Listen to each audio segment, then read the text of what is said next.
하나님의 말씀은 사도행전 23장 1절에서 11절까지입니다.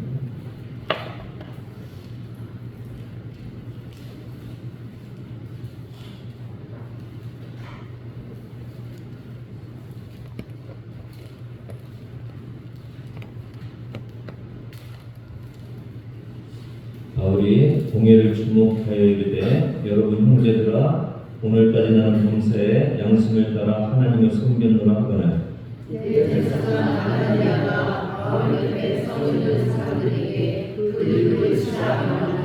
바울이 이르되 흑칠한 담이여 하나님이 너를 치시리로다 네가 나를 율법대로 심판한다고 앉아서 율법을 어기고 나를 치라 하느냐 하니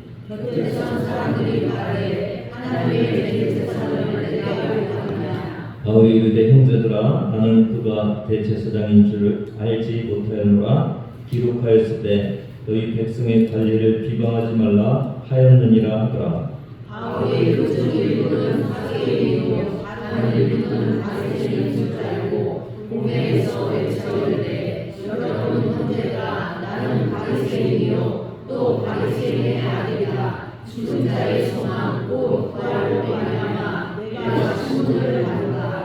그 말은 즉 바리새인과 사두개인 사이에 다툼이 생겨 무리가 나누어지니 이는 사두개인은 부활도 없고 천사도 없고 영도 없다 하고 바리새인은 다 있다 하니라. 크게 떠들세 바리새인 편에서 몇 서기관이 일어나 다투어 이르되 우리가 이 사람을 보니 악한 것이 없도다 혹 영이나 천사가 그에게 말하였으면 어찌 하겠느냐 하여 그 문제의 생기니 천사는 바울이 그들에게 치켜내려 하여 군인을 명하여 내려가 우리 가운데서 빼앗아 가지고 영내로 들어가라 하니라. 그날 밤에 주께서 바울 곁에 서서 계시되 담대하라 내가 예루살렘에서 나의 일을 증언하는 것 같이 로마에서도 증언하여야 하리라 하시니라. 코리텐 붐이라는 분이 있는데 기차표 기호라는 것이 있습니다. 실제 그녀의 자서전에 나오는 내용인데요. 코리는 네덜란드에서 시계 수리점을 하던 가정에서 자라났습니다. 어릴 때부터 예수님을 믿었지만은 어린 마음에 죽음과 고난에 대해서 굉장히 두려움을 느꼈다고 합니다. 어느 날 장례식장에 갔다 온 후에 아버지에게 울면서 이렇게 묻습니다. 아빠 저는 죽음이 너무 무서워요. 그리고 나쁜 일이 일어나면 그걸 견딜 수 없을 것 같아요. 그때 아버지가 이렇게 얘기합니다. 코리야 네가 기차를 탈 때 표를 언제 주느냐? 코리가 대답합니다. 기차 타기 바로 직전에 주시잖아요. 그래 현명한 승무원은 미리 표를 주지 않지.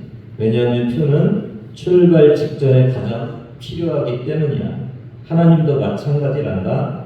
네가 힘든 일을 맞이하기 전에 견딜 수 있는 힘과 은혜를 정확히 주신단다. 미리 걱정하지 마라. 하나님은 때가 되면 필요한 필요를 손에 쥐어주실 거야. 오늘 우리는 때마다 주시는 하나님의 안전한 기차표를 본문에서 확인을 할 수가 있습니다. 1절같이 읽습니다. 바울이 공회를 주목하여 이르되 여러분 형제들아 오늘까지 나는 범사의 양심인 자라 하나님을 섬겼노라 하거늘. 여기 공회는 무슨 공회인가요? 사내들의 공회죠. 이 이스라엘의 가장 권위 있는 국회와 같은 공회죠. 여기서 나는 범사의 양심을 따라 하나님을 섬겼다고 이렇게 고백하고 있는 것을 볼 수가 있습니다. 존 웨슬리는 그 어머니가 수산나죠. 수산나가 이렇게 자녀들을 가르칠 때 이렇게 말했다고 합니다. 네 양심이 조금이라도 꺼림칙하다면 그 일을 하지 말아라. 그 일이 선한지 악한지 의심이 된다면 하지 말라. 오늘 사도 바울은 뭐에 따라서 섬겼다고 그랬어요? 양심에 따라서. 그러니까 말씀에 따라서 하나님을 섬겼다고 이렇게 보통 우리가 얘기할 수 있는데 양심에 따라서 하나님을 섬겼다고 그렇게 고백하고 있습니다. 이 양심이라는 것은 시네이데시스 이렇게 이런 단어인데 이게 뭐와 뭐가 합쳐져 있냐면 함께랑 안다는 이 두 가지 단어가 합쳐져 있는 거예요. 뭐와 뭐가 함께 안다는 거예요. 양심은 내가 잘했는지 잘못했는지 알아요, 몰라요? 알아요. 그러니까 나랑 양심이 함께 알고 있는 거예요. 마치 그 손이 뜨거운 것을 만지면 어떻게 손이 뜨거우니까 뜨거워져. 그러니까 이 손끝과 제가 같이 뜨거운 것을 알죠. 그런 식으로 함께 안다는 거예요. 그러니까 우리가 잘못을 하면 양심이 우리를 찌르는 거죠. 그래서 우리가 잘못했구나 이렇게 알 수가 있는 거죠. 이게 잘 안 되는 그 병이 있죠. 한센병, 문둥병자라고 그랬죠. 이게 감각이 무뎌져 갖고 만져도 뜨거운 줄을 모른다고 그러죠. 그래서 이게 뒤어 갖고 무너져 버리는 거예요. 그런 식으로 우리가 양심이 마비되면 어떻게 돼요?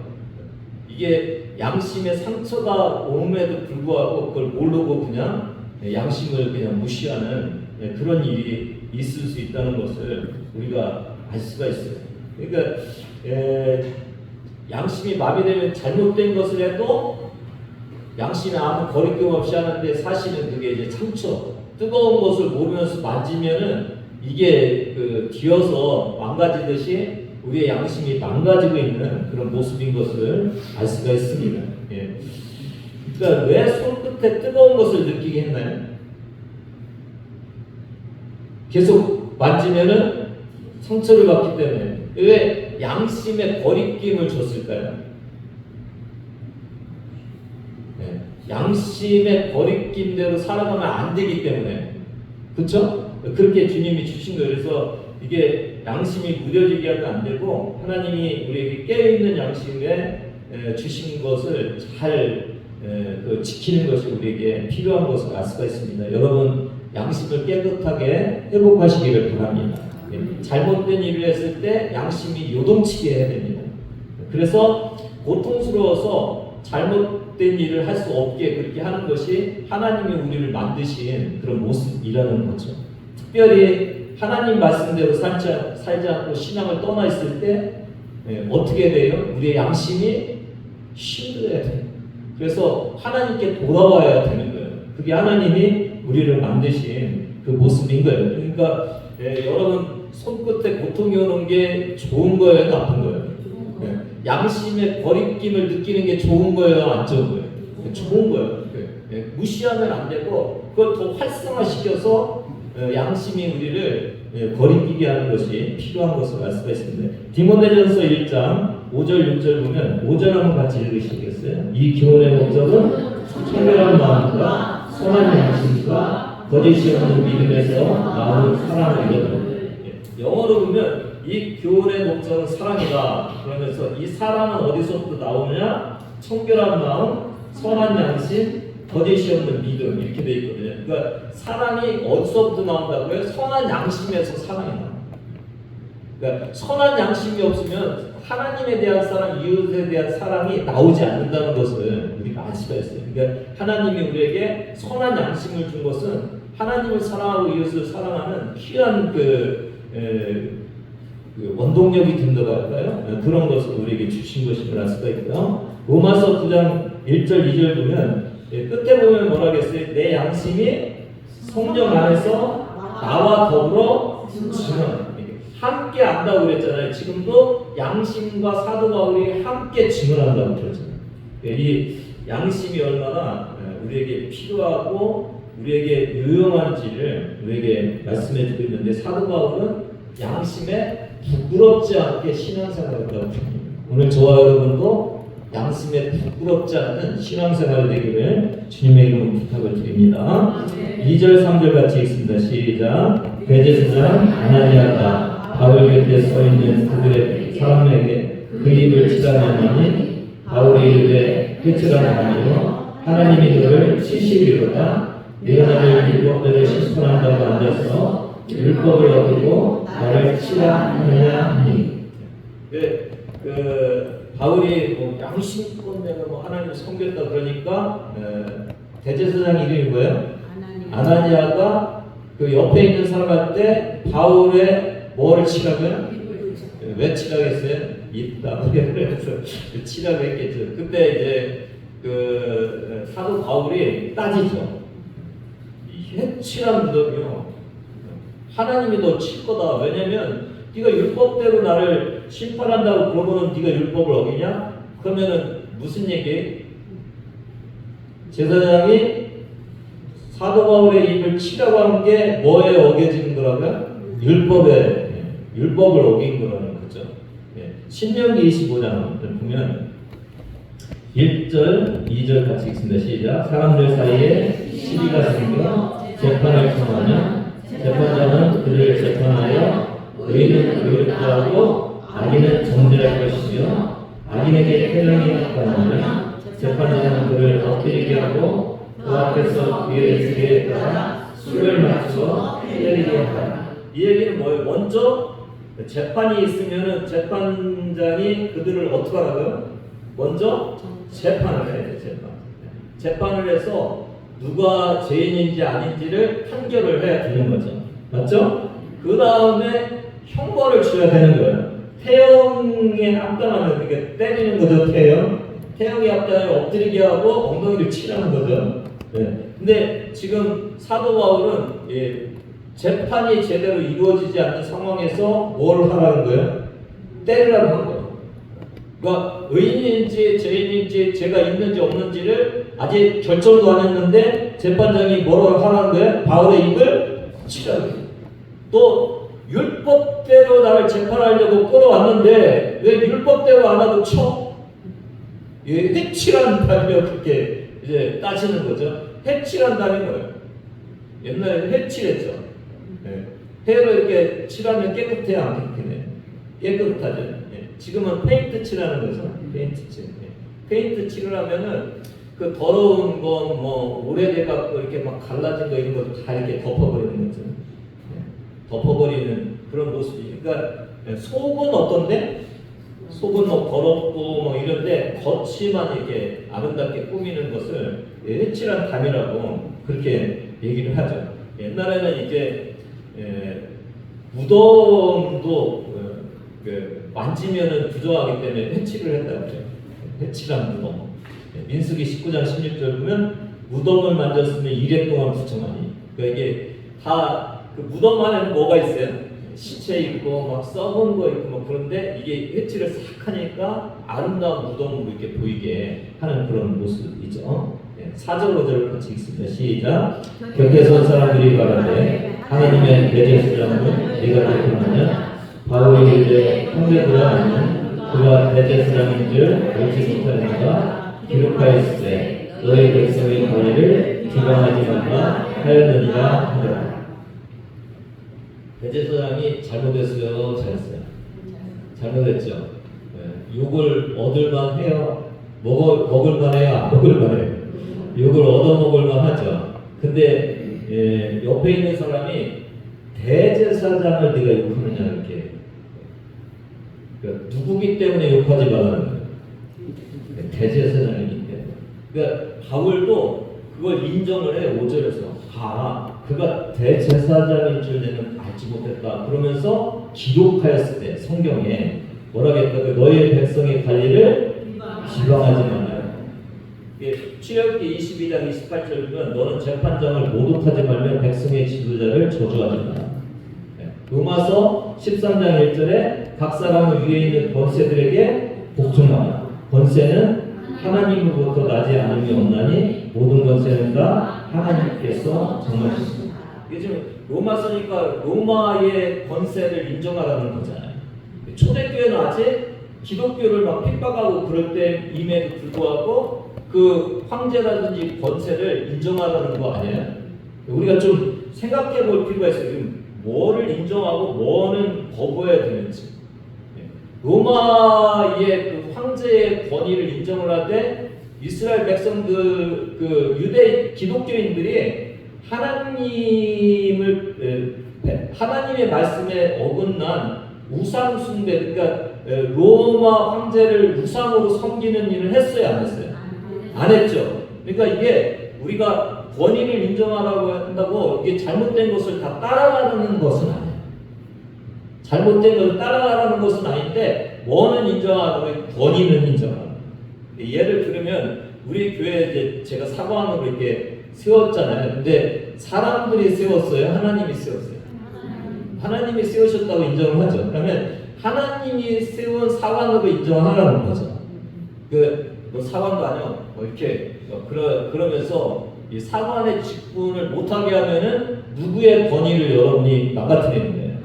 하나님의 권위를. 그러니까 하나님이 세운 사람의 직분을 거부하면은 곧 하나님이 세우신 것을 거부하는 것이 되잖아요. 그렇죠? 그러니까 그런 건 하지 말라는 거예요. 그러니까 제가 여러분한테 우리 이단에 가서 예배드리자 그러면 여러분 따라오면 안 되죠. 그건 권위를 인정하는 건 아닌데 여기 세워서 설교하고 여러분을 영적으로 지도하라고 세운 그 위치는 인정을 하는 거예요. 그렇죠? 마태복음 23장에도 보면은 서기관과 바리새인들에 대해서 예수님이 말씀하시면서 3절에 뭐라고 했어요? 그들이 말하는 바는 행하고 지키되 행위는 본받지 마라.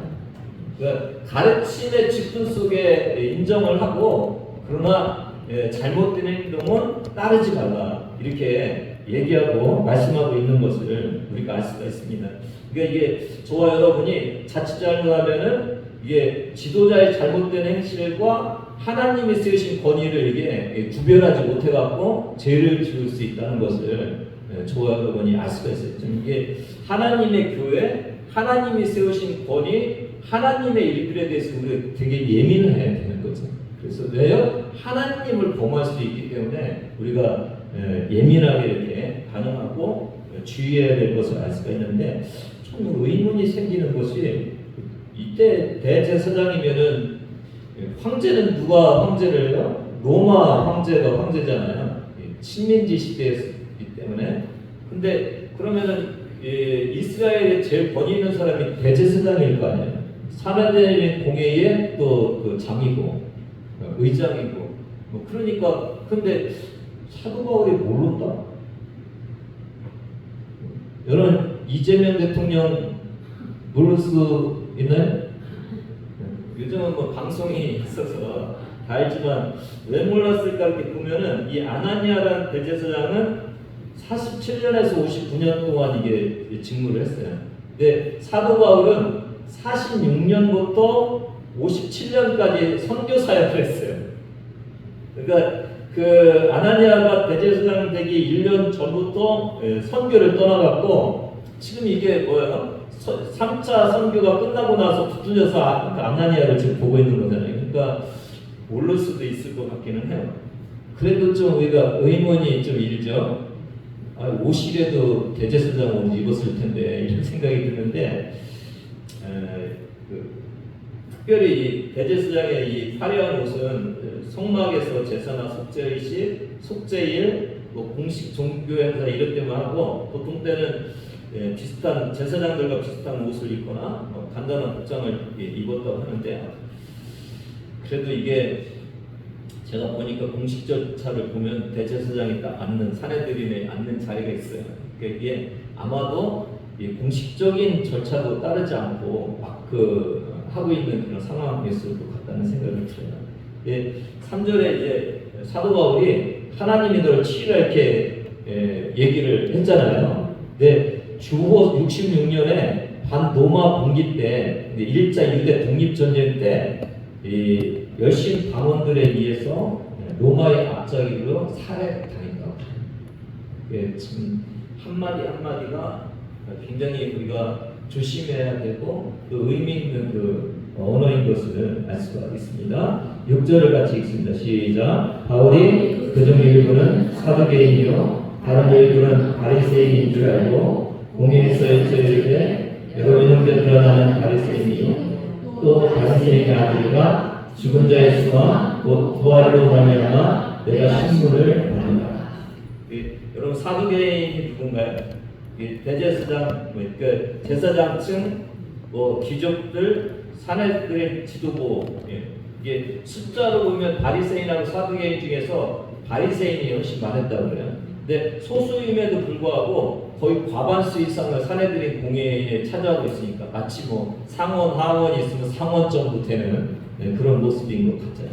그러니까 숫자는 전체 비율은 적었지만은 그 사내들인에서의 그 차지하는 숫자는 상대적으로 많은 그런 역할을 했고, 이 바리새인은 율법 교사들 있죠.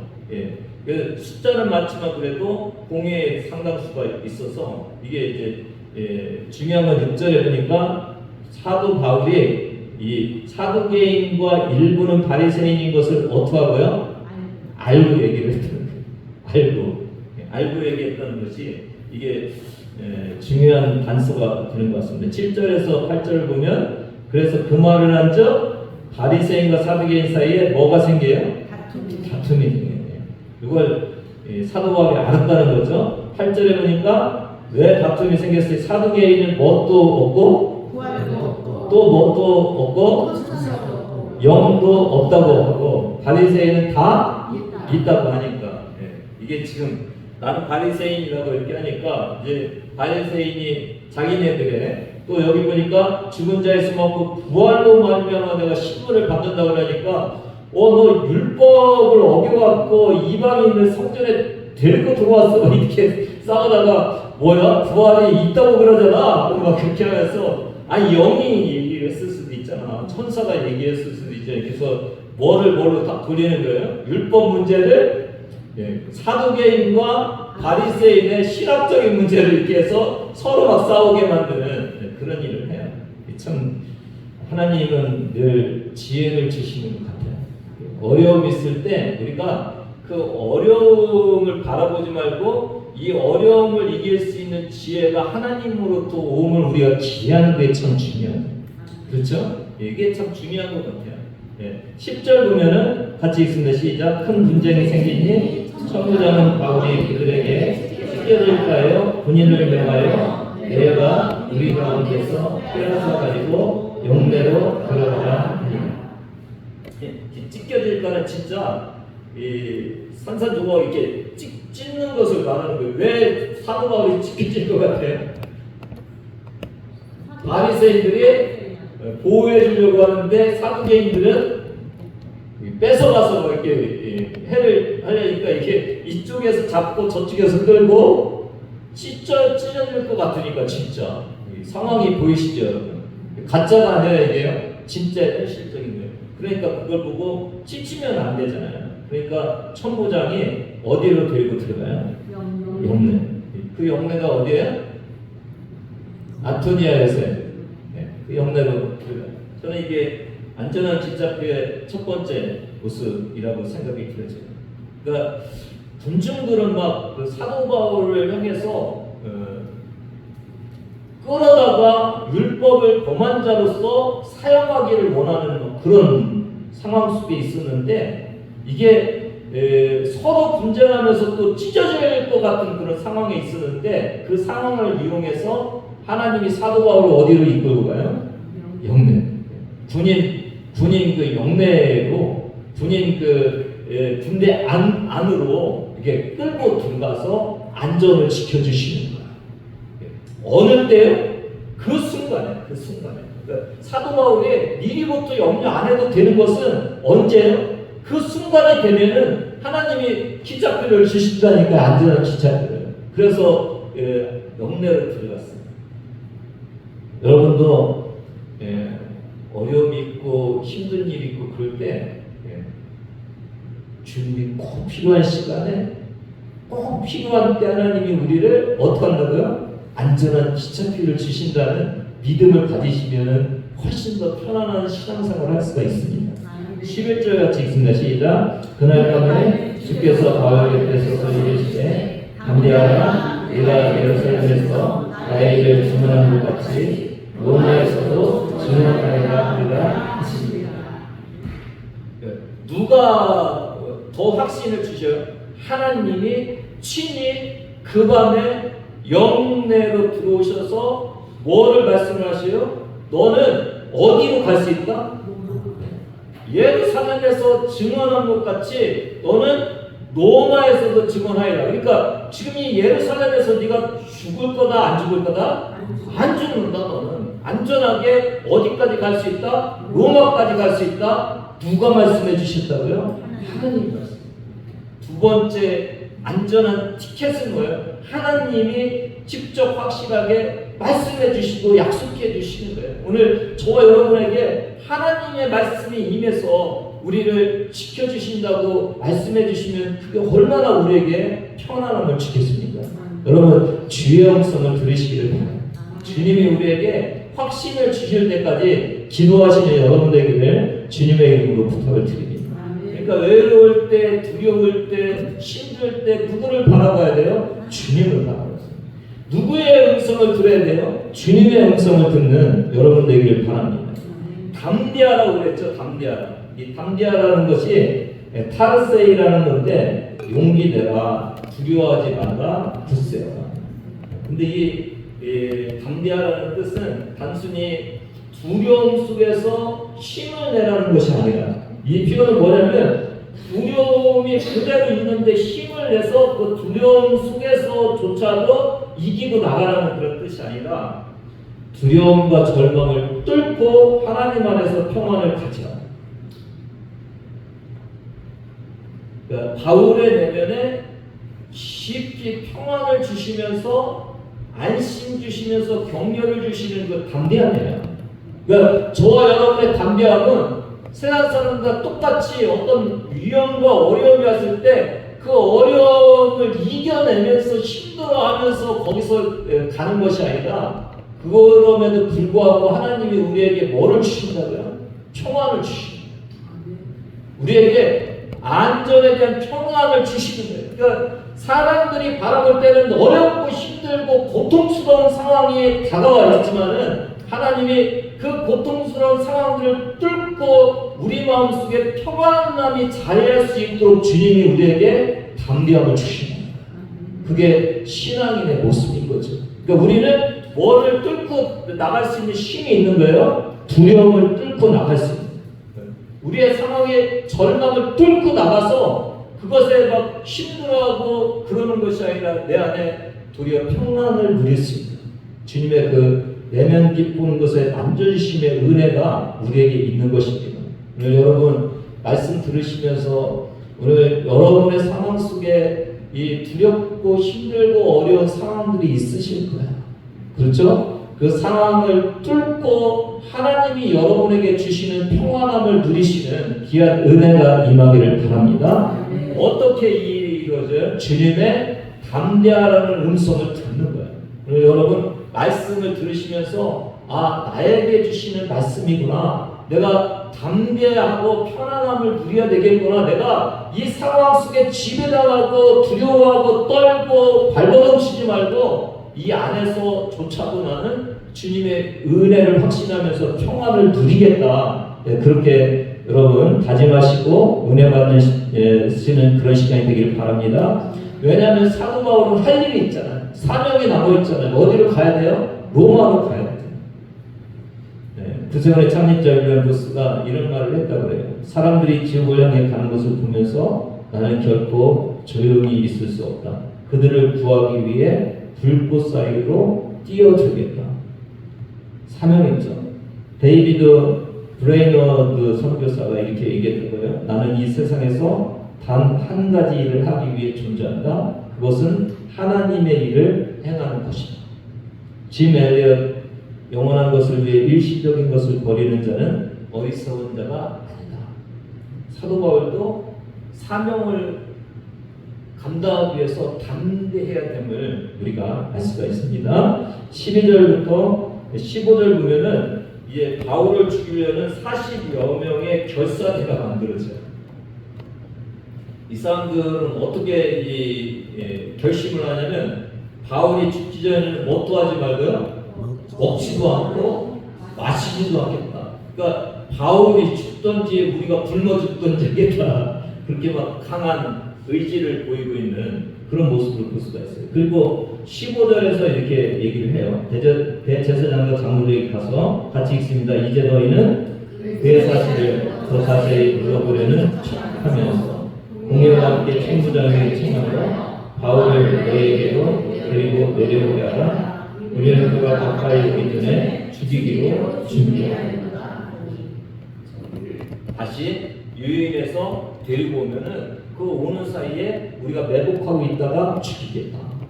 이 40명의 바울을 죽이려는 결사대가 이게 이루어졌어요. 이 사내들인 회의실 이 공회를 이렇게 보면은 안토니오 요새에서 그렇게 멀지 않죠. 그림을 보면, 그렇죠? 성전 내부에 있을 거라는 그런 주장들이 많이 있어요. 로마 통치에서도 종교재판부라는 성전 안에서만 이렇게 허용돼요. 이게 사내들이 이 성전 안에 바깥들은 아니고 어느 정도 이 제사장들이 있는 그 경계 쪽 이쪽에 있을 거라고 그래요. 이 사내들인 한번 장을 한번 보실래요? 한쪽에 35, 한쪽에 35. 그리고 그 대제사장이 이제 의장이니까 딱 앉아 있잖아요. 그러니까 아까 좀 저희가 의심이 됐다고 그랬죠.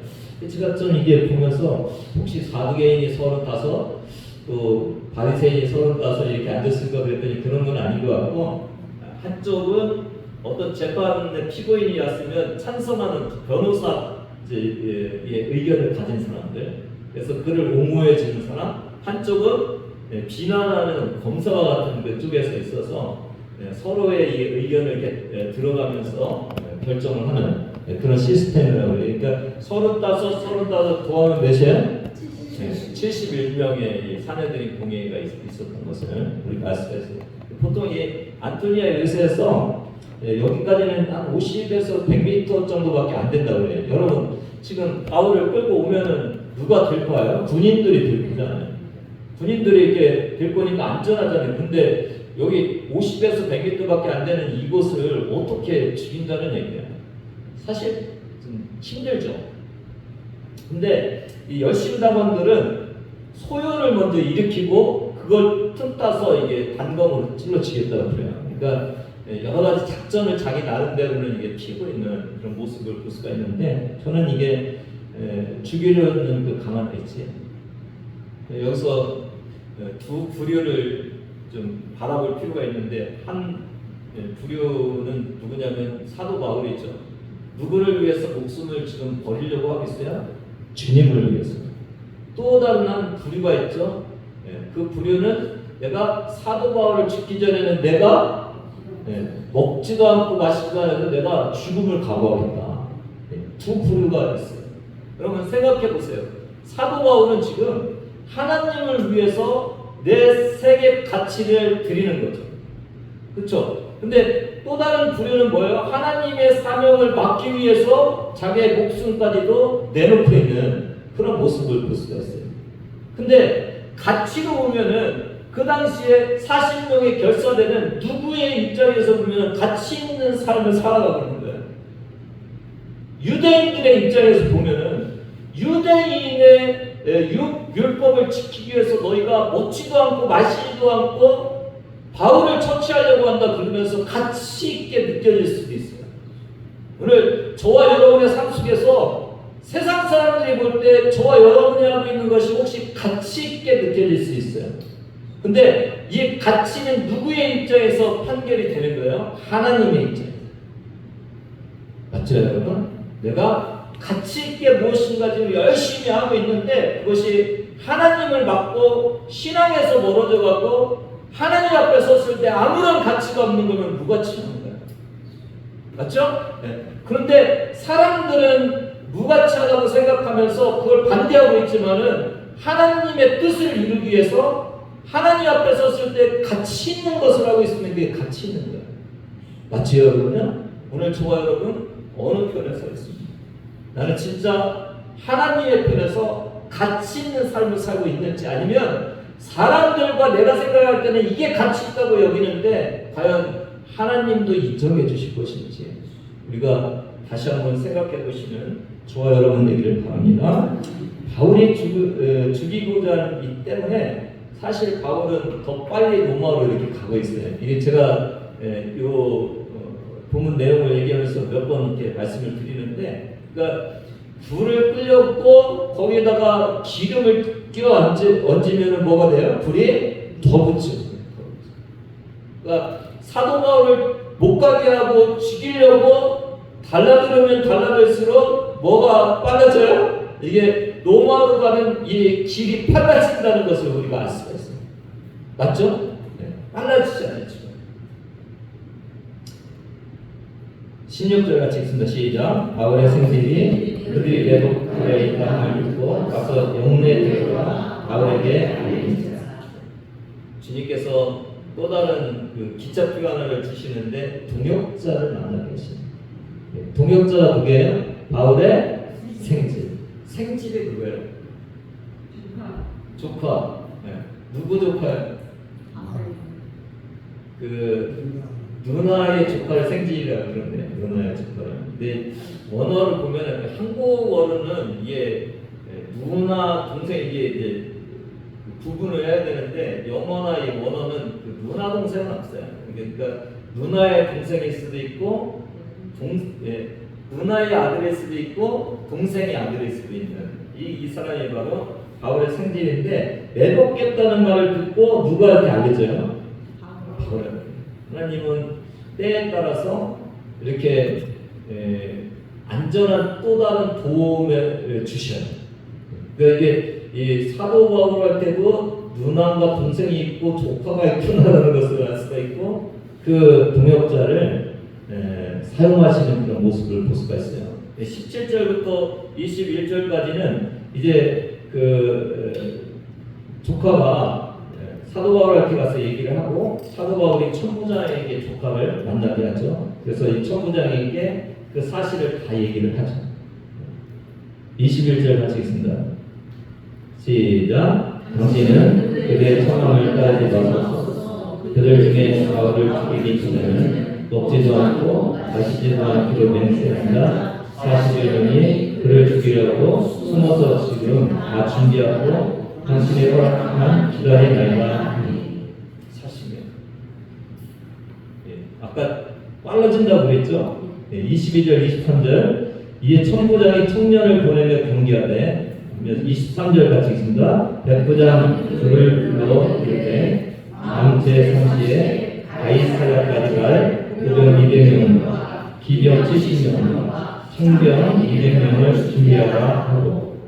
이 가이사랴까지 왜 가요? 가이사랴, 제가 설교할 때 말씀을 드렸는데, 총독이 어디에 있다고요? 가이사랴에 있어요.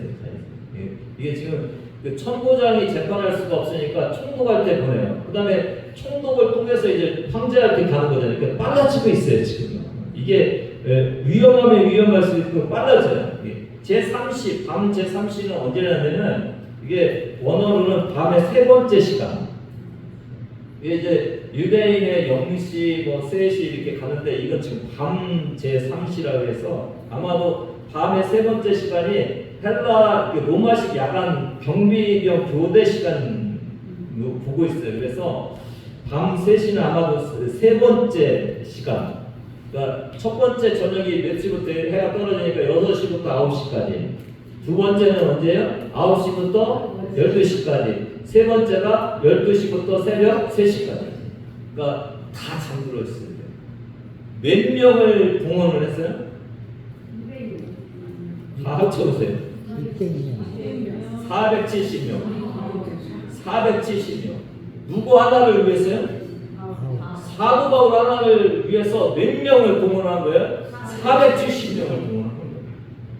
그러니까 하나님이 얼마나 그 안전하게 사도 바울을 보호해갖고 빨리 가이사랴에 있는 총독에게 보내고 있는지를 알 수가 있어요. 그렇죠? 이 상황이 어느 상황에 지금 죽이겠다.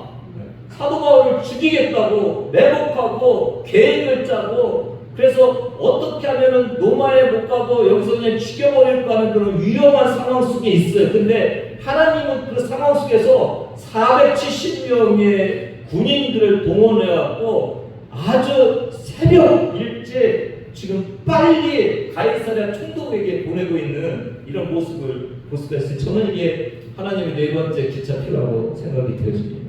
하나님 여러분, 첫 번째 기차표가 뭐였어요? 찍히려고 하니까 영내로 들여보내죠. 두 번째 기차표가 뭐였어요? 주님이 친히 말씀해 주셨죠. 세 번째 기차표는 뭐였어요? 생지를 통해서 다시 도와주죠. 네 번째 기차표가 뭐였어요? 470명의 로마 군인들을 부장시켜갖고 빨리 가이사랴에 있는 총독에게 보내고 있는 이 모든 것들이 하나님의 이끄심입니다. 현실적으로 보면은 되게 위험하고 어렵고 힘들고 로마에 갈 수 있을지 없을지도 모르는 그 상황 속에 있어요. 그렇죠? 근데 영적인 눈으로 보면 누가 거기 계시는 거예요? 하나님이 계셔요. 하나님이 때때로 위험할 때마다 하나님이 기차표를 주시고 안전을 지켜주셔요. 그리고 그 속도를 내게 해주시는 거예요. 그래서 안전하게 이제 그 총독에게 가고 있는 이런 모습을 볼 수가 있어요. 오늘 저와 여러분의 상황 속에서 우리가 늘 육신의 눈으로 상황을 바라보면서 우리가 힘들고 어려워할 때가 참 많이 있잖아요.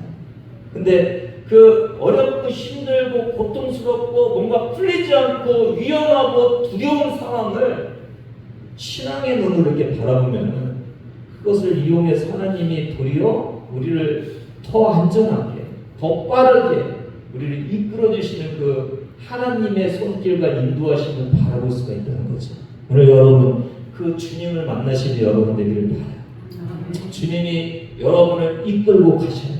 여러분이 믿음 안에서, 신앙 안에서, 사명 안에서 있으면은 주님이 여러분에게 이 안전한 기차표를 주신다는 사실을 기억하시면서 그 믿음으로 주님을 만나시는 귀한 한 주 되기를 주님의 이름으로 축복합니다.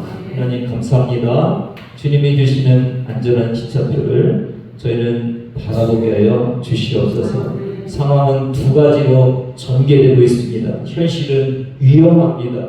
현실은 안타깝습니다. 하나님 어떻게 해야 될지 두렵습니다. 그러나 또 다른 한편에서 주님이 주시는 놀라운 보장과 인도하심과 놀라운 은혜가 체험되고 경험되는 아버지 그곳에 있습니다. 하나님 아버지 저에게 현실관이 있지 않게 하여 주시고 그 가운데 역사하시는 하나님을 만나게 하여 주시고 아버지 평안하고 감사하고 행복한 삶이 우리의 상황의 어려움 속에서도 우리를 아버지 지배하고 이끌어갈 수 있도록 은혜 내려 주시옵소서. 감사드리며 예수님의 이름으로 기도드리옵나이다. 이제는 우리 주 예수 그리스도의 은혜와 하나님 아버지의 무한하신 사랑하심과 성령님의 감동감과 역사하심이 주님이 늘 나를 안전한 기차표로 보호해 주심을 믿는 주의 자녀들 머리 위에 지금부터 영원까지 함께 하시기를 간절히 축원하옵나이다.